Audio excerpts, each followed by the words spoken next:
إن الحمد لله نحمده ونستعينه ونستغفره ونؤمن به ونتوكل عليه ونعوذ بالله من شرور أنفسنا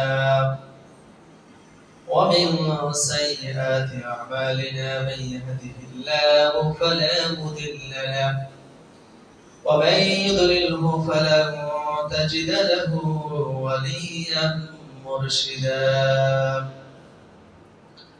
أما بعد فقد قال الله تعالى في كلامه المجيد وفي فرقانه الحميد أعوذ بالله من الشيطان الرجيم بسم الله الرحمن الرحيم يا أيها الذين آمنوا كتب عليكم الصيام كما كتب على الذين من قبلكم لعلكم تتقون وقال النبي صلى الله عليه وسلم الصوم لي وأنا أجزي به أو كما قال عليه الصلاة والسلام إن الله وملائكته يصلون على النبي يا أيها الذين آمنوا صلوا عليه وسلموا تسليما اللهم صل على سيدنا ونبينا وشفيعنا وحبيبنا ومولانا محمد صلى الله عليه وعلى آله وأصحابه وبارك وسلم بلغ العلا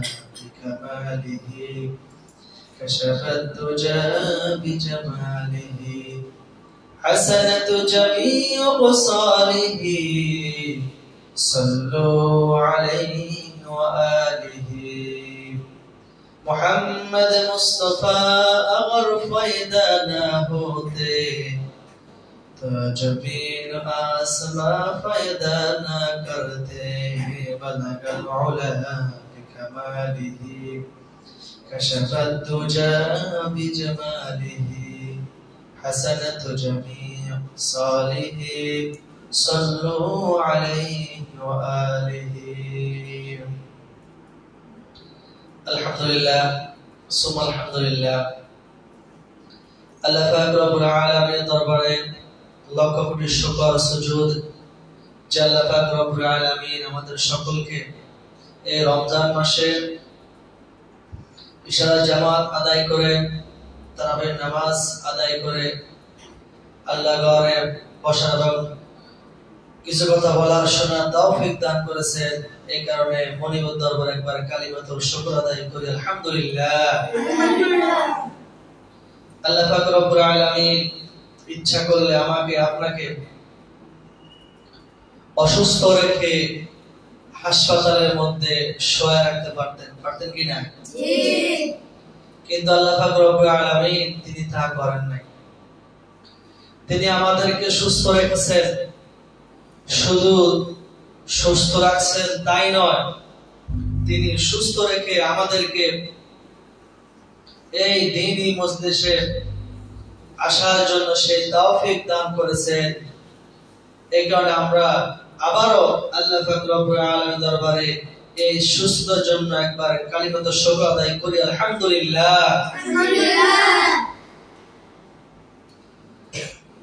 বেশি বেশি আল্লাহ পাক রব্বুল আলামিনের শুকর আদায় করতে হবে আল্লাহ পাক রব্বুল আলামিন আমাদেরকে যে সুস্থ রাখছে এই সুস্থ একটা নিয়ামত কিনা জি যে অসুস্থ হয় সে বুঝে সুস্থতা কত বড় নিয়ামত তিনি আমাদেরকে এত নিয়ামত দান করেছেন আমরা পৃথিবীর যেই দিকে তাকাই সেই দিকে শুধু নিয়ামতে ভরপুর, ঠিক কিনা? জি। আল্লাহ বলেন ওয়া ইন তাউদ্দু নি'মাতাল্লাহি লা তুহসুহা, তোমরা আমার নিয়ামত গণনা করে শেষ করতে পারবে না। তিনি আমাদেরকে এত নিয়ামত দান করেছেন, এই কারণে তিনি আমাদেরকে যে এত নিয়ামত দান করেছেন, আমরা যদি কিয়ামত পর্যন্ত এই নিয়ামতের শুকর আদায় করি, তারপরও এই নিয়ামতের শুকর আদায় করে শেষ হবে না।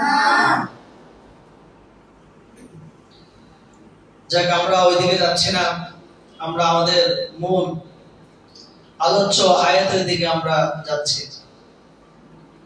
আমি যে একটা কোরআনের আয়াত তেলাওয়াত করেছি,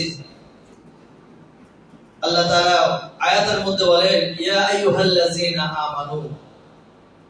আল্লাহ তাআলা এই আয়াতের মধ্যে সরাসরি ঈমানদারদেরকে ডাক দিয়েছেন। কাদেরকে ডাক দিয়েছেন? ঈমানদার কারা? যারা আল্লাহ তাআলার উপর ঈমান এনেছে এবং রাসূলকে রাসূল বলে বিশ্বাস করে, আল্লাহকে একত্ববাদ বলে বিশ্বাস করে, তাদেরকে বলা হয় ঈমানদার। তাদেরকে বলা হয় কি? ঈমানদার।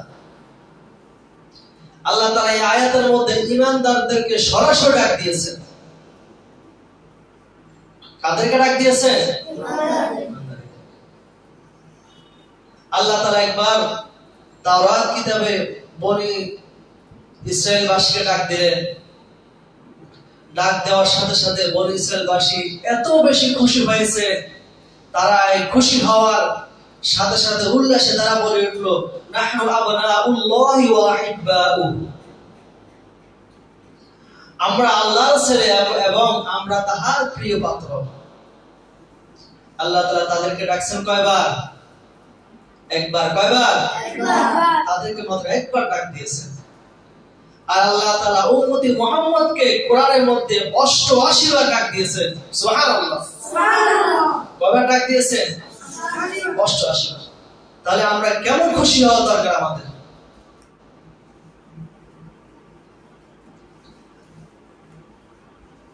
হযরত আব্দুল্লাহ ইবনে আব্বাস রাদিয়াল্লাহু আনহু বলেন, যে ব্যক্তি কোরআন তেলাওয়াত করবে, কোরআন তেলাওয়াতের মধ্যে যদি সে পড়ে ইয়া আইয়ুহাল্লাযীনা আমানু, তাহলে সে ব্যক্তি সাথে সাথে সচেতন হওয়া দরকার। যে পড়ছে আল্লাহ তাআলা তাকে ডাক দিয়েছে। যেন আমাদের মধ্যে, আমাদের দেশের প্রধানমন্ত্রী যদি আমাদের কাউকে ডাক দেওয়া হয়, তাহলে আমরা কি খুশি হব না বেজার হব? খুশি না? আমাদের প্রধানমন্ত্রী ডাক দিয়েছে, কত খুশি হব আমরা। নিজে একটা বড় বড় ভাব মনে হবে যে প্রধানমন্ত্রী আমাকে ডাক দিয়েছে, ঠিক কিনা? কিন্তু যে প্রধানমন্ত্রী আমাদেরকে ডাক দিয়েছে, তার আমরা কতটুকু খুশি হওয়া দরকার। যে প্রধানমন্ত্রীকে যিনি সৃষ্টি করেছেন, সে স্রষ্টা আমাদেরকে ডাক দিয়েছে। যে স্রষ্টা আমাদেরকে সৃষ্টি করেছেন, সে স্রষ্টা আমাদেরকে ডাক দিয়েছে। যে স্রষ্টা আসমান জমিন সারা পৃথিবী সৃষ্টি করেছেন, সে স্রষ্টা সরাসরি আমাদেরকে ডাক দিয়েছে। তাহলে আমরা কতটুকু খুশি হওয়া দরকার। আল্লাহ তাআলা আমাদেরকে বলেন ইয়া আইয়ুহাল্লাযীনা আমানু, হে ঈমানদারগণ। তারপর আয়াতের পরামর্শটি বলছেন কুতিবা আলাইকুমুস সিয়াম, আমি তোমাদের উপরে রোজাকে ফরজ করেছি। কি করেছি? রোজা ফরজ করেছি। এখন অনেকে ভাবতে পারে যে আল্লাহ তাআলা হয়তো আমাদের উপর অসন্তুষ্ট হয়ে গিয়েছে, বলা হয় আল্লাহ তাআলা আমাদের উপর নারাজ, এখানে আল্লাহ তাআলা আমাদেরকে একটা মাস উপবাস রাখতে বলছে। এটা কি বাবা যাবে? না, বাবা যাবে না। আল্লাহ তাআলা এই উপবাস থাকার কথা যে বলছেন, আমাদের উপকারের জন্য বলছেন, আমাদের জন্য বলছেন। এটা বাবা যাবে না। আয়াতের ফরকশালা কি বলেন? কামা কুতিবা আলাল্লাযীনা মিন ক্বাবলিকুম, আমি রোজা শুধু তোমাদের উপর ফরজ করি নাই, এই রোজা তোমাদের পূর্ববর্তী যারা ছিল তাদের উপর রোজা ফরজ করা হয়েছে। সুবহানাল্লাহ। তাহলে এটা ভাবা যাবে না যে আল্লাহ তাআলা হয়তো আমাদের উপর অসন্তুষ্ট হয়েছে, এটা আল্লাহ তাআলা আমাদেরকে একটা মাস কি করছে, উপবাস থাকতে বলছে, এটা ভাবা যাবে না। আল্লাহ তাআলা এই রোজা আমাদের পূর্ববর্তী যারা ছিল তাদের উপর ফরজ করেছেন, এবং এই দিনে উপবাস থাকাটা, রোজা রাখাটা হলো একটা ইবাদতের কর্ম দ্বারা। যেমনি আমাদের উপরে নামাজকে ফরজ করা হয়েছে, যেমনি নামাজ একটা ইবাদত, এই রোজা একটা ইবাদত। রোজা আমাদের উপরে তেমনি ভাবে ফরজ করা হয়েছে। এখন আমাদের মনে প্রশ্ন আসে, আল্লাহ তাআলা আমাদেরকে কেন রোজা রাখতে বলছে, কেন রোজা আমাদের ফরজ করা হয়েছে? আল্লাহ তাআলা আয়াতের শেষ অংশে বলে দেন, লাআল্লাকুম তাত্তাকুন, যেন তোমরা তাকওয়া অর্জন করতে পারো, যেন তোমরা তোমাদের আত্মাকে, তোমাদের অন্তরকে যেন তোমরা কি করতে পারো, আত্মশুদ্ধি করতে পারো, তোমাদের চরিত্রকে তোমরা যেন কি করতে পারো, সংশোধন করতে পারো। এই কারণে আমি তোমাদের উপর রোজাকে ফরজ করে দিয়েছি। সুবহানাল্লাহ। তাহলে এই রোজা শুধু আমাদের উপর ফরজ করা হয় নাই, আমাদের পূর্ববর্তী যারা ছিল তাদের উপর ফরজ করা হয়েছে। এই রমজান মাসে এত বেশি ফজিলত, এত বেশি ফজিলত। আল্লাহ তাআলা যেদিন রমজানের চাঁদ ওঠার সাথে সাথে আল্লাহ তাআলা জাহান্নামের 7টা দরজা বন্ধ করে দেন। সুবহানাল্লাহ। আল্লাহ তাআলা জান্নাতের 8টা দরজা খুলে দেন। সুবহানাল্লাহ। বিশ্ব সাল্লাল্লাহু আলাইহি সাল্লাম বলেন, রমজান মাসে যদি কোনো ব্যক্তি একটা নফল আদায় করে, আল্লাহ তাআলা তার আমলনামায় একটা ফরজ সওয়াব দিবেন। সুবহানাল্লাহ।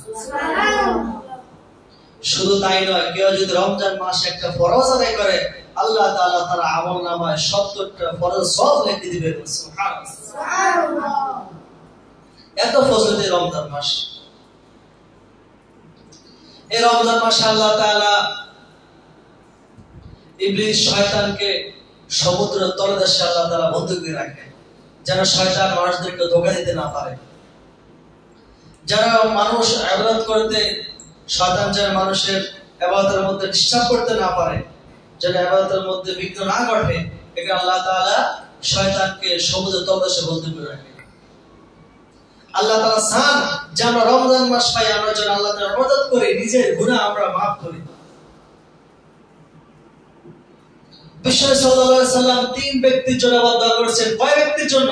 3 ব্যক্তির জন্য। 3 ব্যক্তির মধ্যে এক ব্যক্তি হলো যে ব্যক্তি রমজান মাস পায় নিজের গুনাহ মাফ নিতে পারে নাই। নাউযুবিল্লাহ। তাহলে রমজান মাস আমরা পেয়েছি, এই রমজান মাস আমাদের রহমতের মাস, বরকতের মাস, নাজাতের মাস। 12টা মাসের মধ্যে একটা মাস হলো সর্বোত্তম মাস।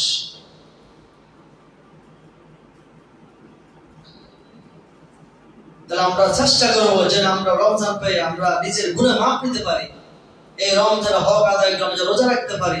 আল্লাহ তাআলা আমাদেরকে সেই তৌফিক দান করুন, সকলে আমিন। এই রমজান মাসে যখন কোন রোজাদার বান্দা সারাদিন রোজা রাখে, কারণ সারাদিন না খেলে রোজা রাখলে তার মুখে একটা দুর্গন্ধ হয় কি না? হযরত আবু হুরায়রা রাদিয়াল্লাহু তাআলা বলেন, যদি কোনো ব্যক্তি রমজান মাসে রোজা রাখে, এই রোজার কারণে তার মুখে থেকে যে দুর্গন্ধ আসে, আল্লাহ পাক রব্বুল আলামিন বলেন, ওই দুর্গন্ধ আমি আল্লাহর কাছে জান্নাতের মিষ্ক আম্বরের সুগন্ধ হয়ে যাবে। সুবহানাল্লাহ।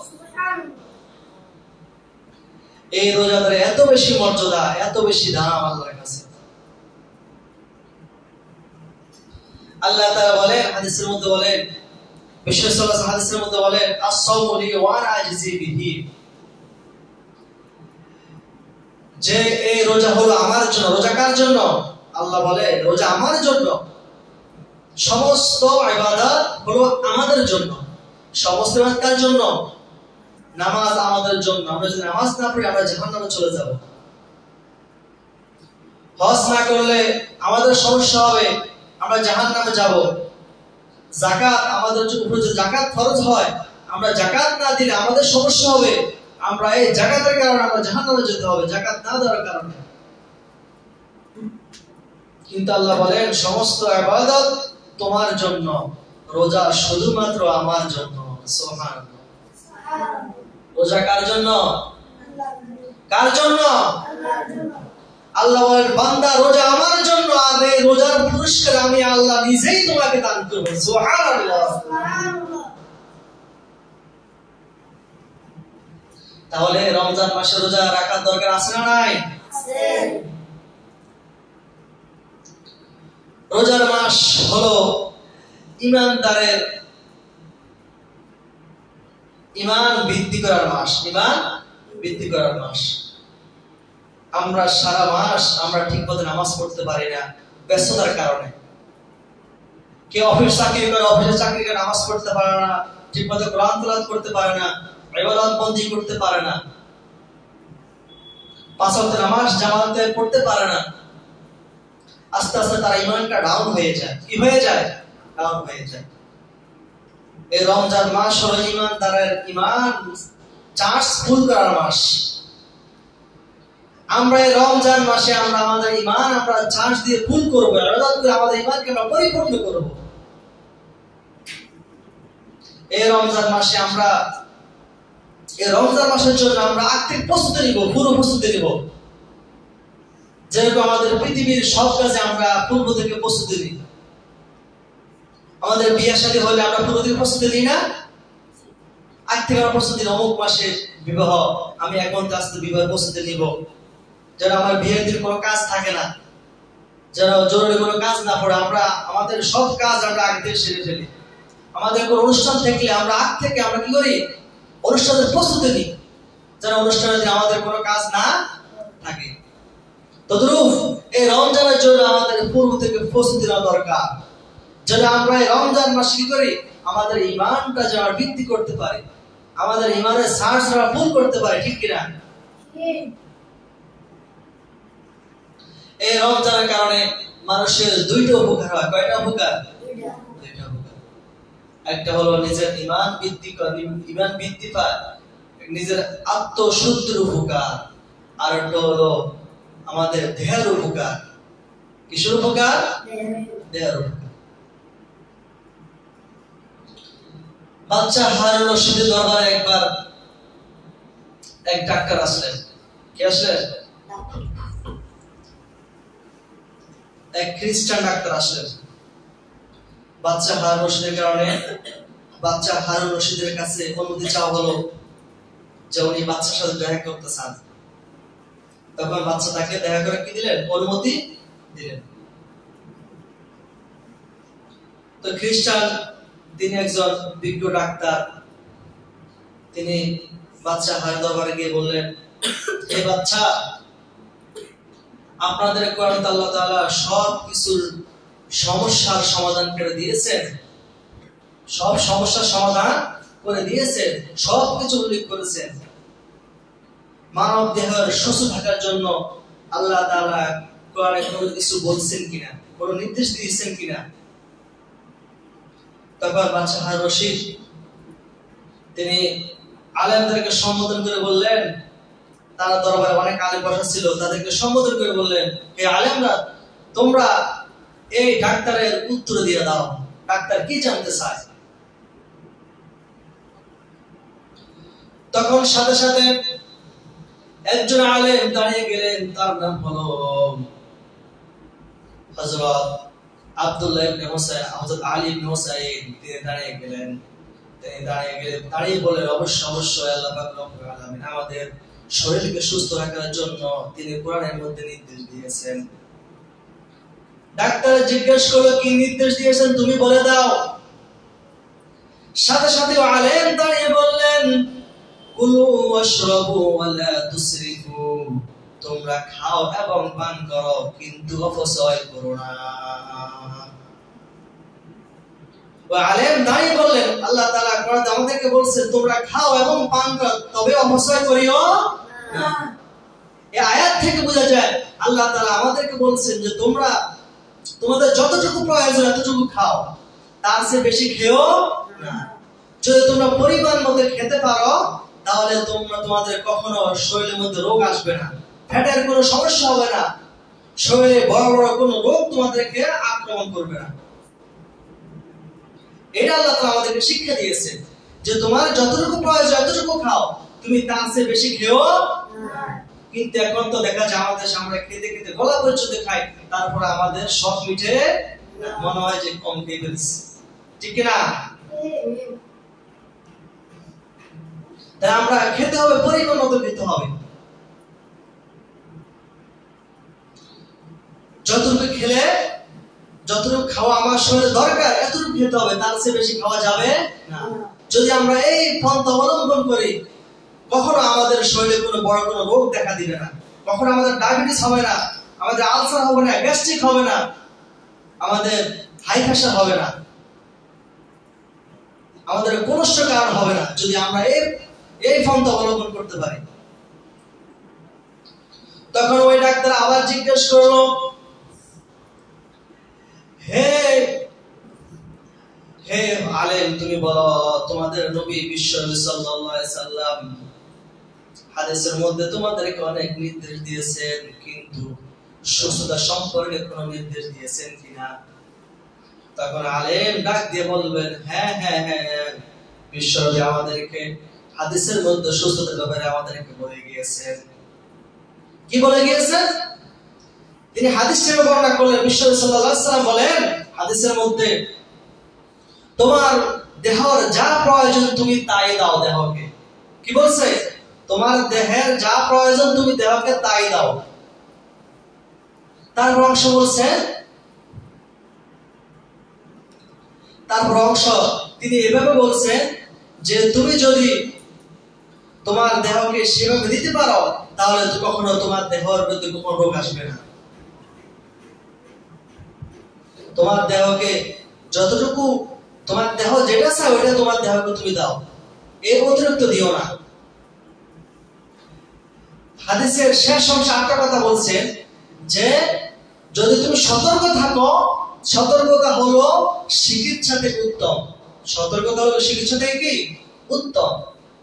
তাহলে আমাদের দেহের যাই প্রয়োজন আমরা তাই দিব, এর চেয়ে বেশি দিব না। বিশ্বনবী সাল্লাল্লাহু আলাইহি হাদিসের মধ্যে আমাদের এটা শিক্ষা দিয়েছেন, দেহের যা প্রয়োজন তাই দাও। তো আমাদের মধ্যে অনেকে আছে যে আমরা এই কি করি, অনেকে আছে বুজুর্গ মানুষ রোগ হইলে ওষুধ খায় না, আল্লাহর তাওয়াক্কুল করে থাকে। এটাও কিন্তু ভুল। আপনার দেহ একটা ওষুধ দরকার, আপনার দেহকে ওষুধ দিতে হবে না? অবশ্যই দেহকে ওষুধ দিতে হবে। আবার অনেকে আছে যে ডায়াবেটিস, ডাক্তার নিষেধ করেছে যে মিষ্টি খাওয়া নিষেধ, মিষ্টি খাওয়া নিষেধ, কিন্তু সে ডাক্তার কথা অমান্য করে, ডাক্তার কথা শুনে না, সে মিষ্টি খায় আর বলে কি রোগ দেওয়ার মালিক আল্লাহ, সুস্থ করার মালিকও কি আল্লাহ, আল্লাহর তাওয়াক্কুল করে। এটা কি হবে? আল্লাহ তাআলা আপনাকে চোখ দিয়েছে, বিবেক দিয়েছে, বুদ্ধি দিয়েছে, কিন্তু আপনি সবকিছু জেনেও তারপর আপনি মিষ্টি খেয়ে বলেন যে রোগ সুস্থ করার মালিক আল্লাহ, দেওয়ার মালিক আল্লাহ। এটা বোকামি, এটা তো আল্লাহর তাওয়াক্কুল হবেই না। আর আপনি নিজের প্রতি নিজে জুলুম করেছেন, নিজের প্রতি নিজে ক্ষতি করছেন। ডাক্তার আপনাকে বলছে মিষ্টি খাওয়া নিষেধ, মিষ্টি খাবেন না, মিষ্টি খেলে আপনার ডায়াবেটিস বেড়ে যাবে, কিন্তু আপনি মিষ্টি খাচ্ছেন, কিন্তু আপনি মিষ্টি খাচ্ছেন না, আপনি মিষ্টির বিষ খাচ্ছেন, ঠিক কিনা?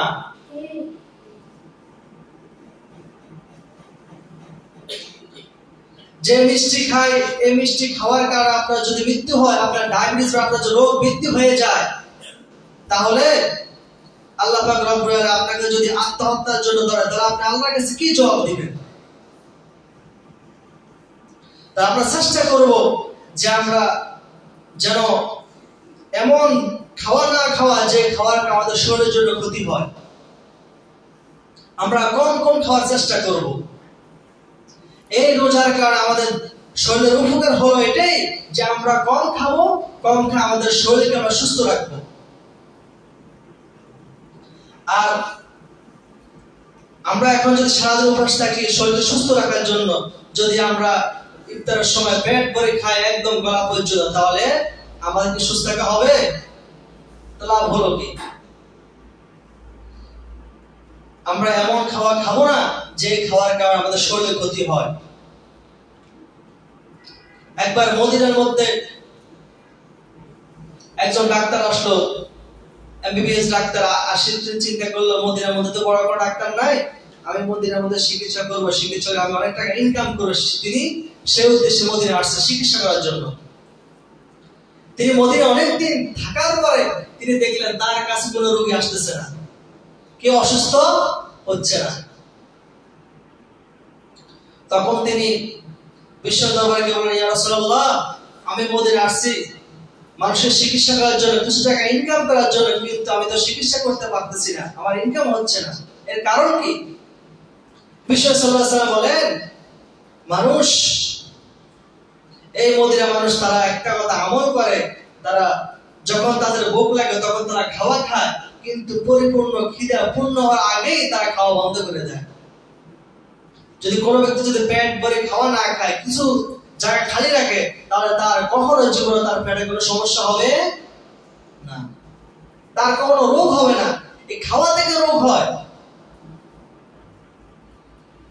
বিশ্ব সাল্লাল্লাহু আলাইহি ওয়াসাল্লাম যে হাদিস বলছেন, হাদিসে একটা কথা বলতে আমি ভুলে গেছি। হাদিসে একটা শব্দ আসছে, একটা কথা আসছে যে পাকস্থলী হলো সমস্ত রোগের উৎস। পাকস্থলী সমস্ত রোগের কি উৎস? এই সমস্ত রোগ পাকস্থলী থেকে আসতে সৃষ্টি হয়। এখানে আমরা যদি উপবাস থাকি, রোজা রাখি, তাহলে কি হবে? আমাদের পাকস্থলী যখন খালি থাকবে, খালি থাকলে আমাদের শরীরে যে বাড়তি চর্বিগুলো জমে গেছে, ওই চর্বিগুলো সুগার হয়ে আমাদের শরীরের মধ্যে পাকস্থলীতে কাজ করবে। তার আস্তে আস্তে আমাদের শরীরের চর্বিগুলো কমে যাবে, আমাদের কোষ্ঠ রোগ হবে না, আমাদের শরীরে বড় বড় রোগগুলো ধ্বংস হয়ে যাবে। তাহলে রোজা আমাদের দেহের জন্য অনেক উপকার, ঠিক কিনা? এবং অনেক খ্রিস্টান আছে যারা শিক্ষিত জ্ঞানী, তারাও কিন্তু আমাদের মতো রোজা রাখে। তারা কিন্তু সবার উদ্দেশ্যে রোজা রাখে না, নিজের শরীরকে সুস্থ রাখার জন্য রোজা রাখে। এই কারণে আমরা রোজা আমাদের জন্য দুটো উপকার। কয়টা উপকার? এক উপকার হলো আমাদের আত্মশুদ্ধির জন্য, দ্বিতীয় উপকার হলো আমাদের শরীরকে সুস্থ রাখার জন্য। বিশ্ব সাল্লাল্লাহু আলাইহি সাল্লাম তার জীবন দশায় কখনো তিনি পেট ভরে তিনি খাওয়া খেতেন না। বিশ্ব সাল্লাল্লাহু আলাইহি সাল্লাম কখনো একদিন খেয়ে পরের দিন খেতেন না, কখনো একদিন খেয়ে 2 দিন খেতেন না। তার সারা জিন্দেগি তিনি এভাবে কাটিয়েছেন। একদিন মা ফাতেমা রাদিয়াল্লাহু তাআলা আনহা চিন্তা করলেন, তিনি মা ফাতেমা রাদিয়াল্লাহু তাআলা আনহা তিনি ঘরের মধ্যে রুটি বানালেন। কি বানালেন? রুটি বানালেন।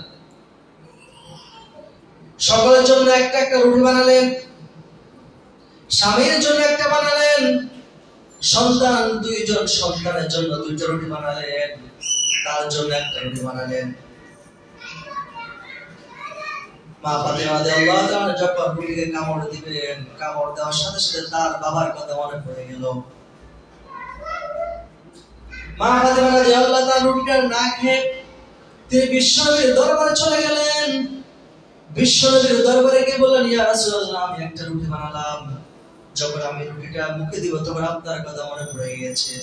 আমি ফাতেমা রুটি খাচ্ছি, আপনি না জানি কি খেয়েছেন, এই কারণে আমি রুটিটা আপনার জন্য নিয়ে আসছি। তিনি রুটিকে 2 ভাগ করলেন, 2 ভাগ করলে বেশিরভাগ বিশ্বনবী সাল্লাল্লাহু আলাইহি সাল্লামকে দিলেন। বিশ্বনবী সাল্লাল্লাহু আলাইহি সাল্লাম রুটির মুখে দিয়ে একটা কামড় দিয়ে বললেন, হে আমার মেয়ে ফাতেমা, ওই সত্তার কসম যে সত্তা আমাকে সৃষ্টি করেছেন, আমি আজকে 3 দিন পর্যন্ত এক টুকরো রুটি আমি খাই নাই। বিশ্বনবী সাল্লাল্লাহু আলাইহি সাল্লাম তার জীবনটা তিনি এভাবে কাটিয়েছেন। তিনি সবসময় অনাহারে থাকতেন। এই কারণে বিশ্বনবী সাল্লাল্লাহু আলাইহি সাল্লাম তার কখনো বড় রোগ হতো না। একে আল্লাহ তাআলা তাকে সুস্থ রেখেছেন। আমরা চেষ্টা করব যেন সবসময় আমরা কম খাওয়ার জন্য, কম খেলে আমরা সুস্থ থাকবো।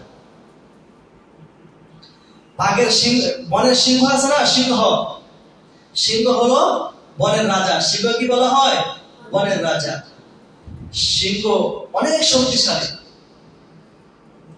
সিংহকে যদি কোনো প্রাণী দেখে তখন তার ভয়ে সমস্ত শরীর থরথর করে কাঁপতে থাকে, এত শক্তিশালী সিংহ। অথচ এই সিংহ এত শক্তিশালী হওয়া সত্ত্বেও সিংহ কিন্তু সপ্তাহে একদিন খানা খায়। সপ্তাহে কয়দিন খাওয়া খায়? একদিন খাওয়া খায়। সে সপ্তাহে একদিন গোস্ত খায়। সে একদিন খাওয়াকে 7 দিন পর্যন্ত উপবাস থাকে। 7 দিন উপবাস থেকে তার শক্তি কমে গেছে? কমে নাই। তার শক্তি আর সঞ্চয় আর বৃদ্ধি পায়।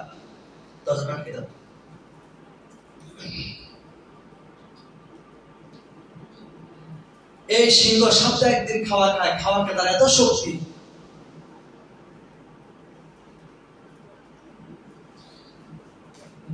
বনের কুমির, প্রাণীদের মধ্যে সবচেয়ে বেশি হায়াত পায় কুমির। কোন প্রাণী হায়াত পায়? একটা কুমির সে 150 বছর 200 বছর পর্যন্ত বেঁচে থাকে। সুবহানাল্লাহ, এত বেশি হায়াত কুমিরের। একটা কুমির সর্বোচ্চ 700 কেজি পর্যন্ত হয়। কয়শো কেজি হয়? 700 কেজি পর্যন্ত হয়। অথচ এই এত বড় কুমির, এই কুমির যদি কাউকে একবার ধরে তাতে শরীরে সম্ভব? সম্ভব? কিন্তু এই কুমির দিনে মাত্র 700 গ্রাম খাওয়া খায়। কত গ্রাম খাওয়া খায়? এই 700 গ্রাম খাওয়াকে তার এত শক্তি, সে এত দীর্ঘজীবী, এতদিন সে বেঁচে থাকে। তাহলে খাওয়া বেশি খেলে কখনো সুস্থ থাকা যাবে না এবং বেশি দিন বাঁচাও যাবে না। খাওয়া কম খেলে সুস্থ থাকবে, হায়াত বৃদ্ধি হবে। তাহলে আমাদের খাওয়া কম খাওয়া দরকার আছে না নাই? আমরা চেষ্টা করবো যে আমরা সবসময় আমরা কম খেতে। আবার এমন কম খাওয়া যাবে না যে খাওয়া খেলে আমরা দুর্বল হয়ে যাব। ঠিক আছে? ইমাম বুখারী রাহমাতুল্লাহ আলাইহি তিনি এত বড় ইমাম, এত লক্ষ লক্ষ হাদিস তিনি মুখস্থ করেছেন, এত মেধাবী ছিলেন।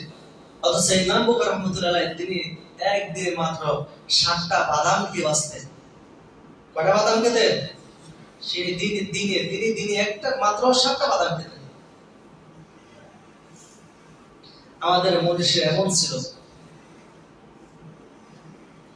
খাওয়া বেশি খাওয়া কোনো বাহাদুরি না। আমার দেশে যে খাওয়া বেশি খায় সে তাকে বাহাদুরি মনে করে যে আমি খেতে পারি। খাওয়া যে যত বেশি খাবে তার রোগ তত বেশি বাড়বে। তা আমরা চেষ্টা করবো খাওয়া কম খেতে। এই রমজান মাসে আমরা কি করব? খাওয়া কম খাবো, বেশি বেশি কি করব? ইবাদত করব। রমজান মাসে আমরা দিনে রোজা রাখবো। রোজা রেখে আমরা কোনো ভাষা কথা বলবো না, কোনো গুনাহ কাজ করবো না, কোনো খারাপ কথা বলবো না, কোনো খারাপ কিছু দেখবো না। কানে আমরা খারাপ কোনো কিছু গান বাজনা বাদ্য আমরা কোনো কিছু শুনবো না। ঠিক আছে? এবং রাতে আমরা বেশি ইবাদত করবো, তারাবি নামাজ পড়বো। এই রমজান মাস কোরআন পড়ার মাস। কোরআন পড়ার এই মাসে সুযোগ। তারাবি নামাজের মধ্যে আমরা কোরআন প্রথম থেকে শেষ পর্যন্ত শ্রবণ করবো, শুনবো, শুনে আমরা খতম দিব এবং নিজে পড়ার চেষ্টা করবো। আল্লাহ পাক রব্বুল আলামিন আমাদেরকে এই রমজানের হক আদায় করার তৌফিক দান করুন। সকলে আমিন। রমজানের বরকত আমাদেরকে দান করুন। সকলে বলেন আমিন। রহমত দান করুন। আমিন। আল্লাহ পাক রব্বুল আলামিন রমজান মাসে আমাদের সকলের জিন্দেগীর সমস্ত গুনাহগুলো মাফ করে দেন। সকলে বলেন আমিন। আল্লাহ তাআলা আমাদেরকে এই কথাগুলো আমল করার তৌফিক দান করুন। আমিন। আসসালামু আলাইকুম ওয়া রাহমাতুল্লাহি ওয়া বারাকাতুহু।